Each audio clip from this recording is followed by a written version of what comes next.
Alors, on revient à Jean-Christophe. Jean-Christophe, on a vu comment diminuer l'ischémie, on a envisagé la thermoablation, on a finalement décidé de faire une néphrectomie partielle. Alors maintenant, les choses ont beaucoup évolué au cours de ces 5 dernières années. Comment faire? Alors comment faire? C'est surtout donc la question de la voie d'abord, Voilà. en pratique. Du robot. Et parmi celles-ci, donc la question de la robotique. Je pense que pour répondre à cette question, il faut se rappeler, quelle que soit la voie d'abord, les objectifs que l'on doit satisfaire lorsqu'on va proposer une néphrectomie partielle. Le premier d'entre eux, c'est d'être efficace du point de vue carcinologique. Le deuxième, on l'a dit, Idir l'a rappelé, c'est de préserver au mieux la fonction rénale. Et le troisième, on va souhaiter être le moins morbide possible. Alors ça veut dire quoi en pratique? Ça veut dire que pour être efficace carcinologiquement, il faut éviter les marges chirurgicales positives et il faut éviter de faire une effraction tumorale lors de la découpe tumorale. Le deuxième point, pour préserver la fonction rénale, Idir nous l'a exposé, il faut être capable de préserver au mieux le parenchyme sain. Il faut donc être capable de disséquer la tumeur en marge minimale, puisque ce qu'on va enlever d'un côté, on le perd de l'autre. Et la question de l'ischémie, qu'on va, dans les limites qui ont été posées, donc de l'ordre de 20-25 minutes, donc essayer de limiter en durée et limiter quand même en étendue.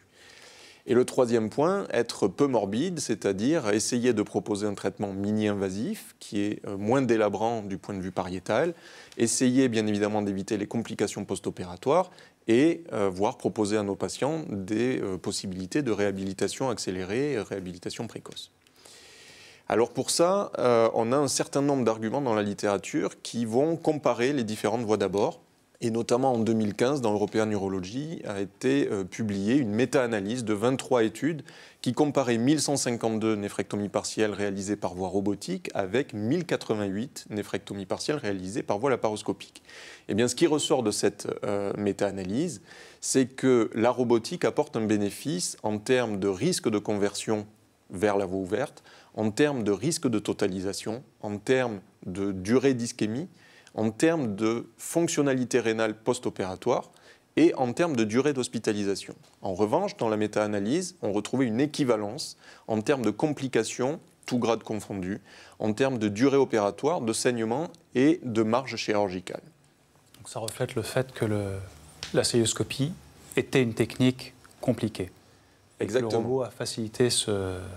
Exactement, ça reflète ça et c'est d'autant plus reflété par cette étude qui est sortie après la méta-analyse que je viens de vous rapporter et qui a donc été une étude multicentrique, 5 centres, de nouveau de gros effectifs, 1185 néphrectomies partielles robotiques versus 646 néphrectomies partielles par voie laparoscopique et qui n'intéressait toutes que des tumeurs de moins de 4 cm, donc en plein dans notre sujet. Ce qui ressort de cette étude-là, c'est que la robotique permet d'améliorer le trifecta, c'est-à-dire les 3 paramètres à satisfaire que je vous ai exposés juste avant, donc fonctionnel, carcinologique et le risque sur la morbidité. Maintenant, si on regarde robotique versus voie ouverte, puisque la voie ouverte a été longtemps considérée comme le gold standard de la néphrectomie partielle, je ne peux pas ne pas citer cette série contemporaine rétrospective française réalisée dans le cadre du CCAFU qui a permis de mettre en évidence un des apports très intuitifs dont on pouvait se douter de l'abord mini-invasif et notamment qui est permis par la robotique sur la diminution du risque de complications post-opératoires avec, vous voyez dans cette étude, une diminution de l'ordre de 10% du taux de complications et une diminution d'autant plus significative sur les durées d'hospitalisation, puisque vous le voyez qu'on passait de 10 jours à 4 jours pour la robotique. Alors donc, on a retiré la tumeur et il s'agit d'un carcinome à cellules claires, classé PT1A, grade 2 de l'ISUP, dont les marges d'exérèse sont saines. On va dire qu'on avait 20 minutes d'ischémie, donc on a rempli les critères du trifecta. Alors maintenant, comment surveiller? Comment est-ce que ça va se passer? Comment doit-on proposer la surveillance après le retrait d'une petite masse comme ça, qui, on le sait, est de très bons pronostics? On a, dans le cadre du CCAFU, décidé de baser notre algorithme de surveillance post-opératoire des tumeurs du rein en s'appuyant sur un score qui permet de prédire la survie post-opératoire de ces patients-là, qui est le score UISS.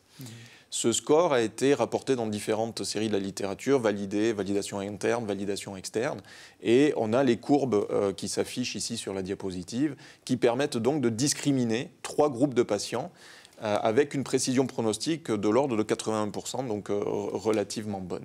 Donc des patients qui sont à faible risque d'évolution de leur maladie et des patients à risque intermédiaire, des patients à haut risque.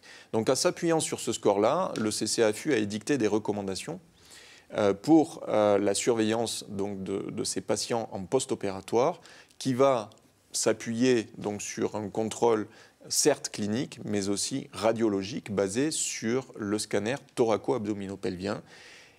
Et ce qui va changer, ça va être notamment la fréquence de réalisation des examens, des visites de contrôle en fonction de la catégorie à laquelle va appartenir le patient. Et donc vous le voyez pour les patients, par exemple, à faible risque d'évolution secondaire, une fréquence de l'ordre, une fréquence annuelle sur une durée de 5 ans, alors qu'on va être beaucoup plus avoir une fréquence beaucoup plus élevée, par exemple pour les patients du groupe à risque de progression secondaire plus élevé, avec une fréquence tous les 6 mois pendant les 3 premières années, puis tous les ans pendant les 2 années qui suivent, puis ensuite un espacement à tous les 2 ans.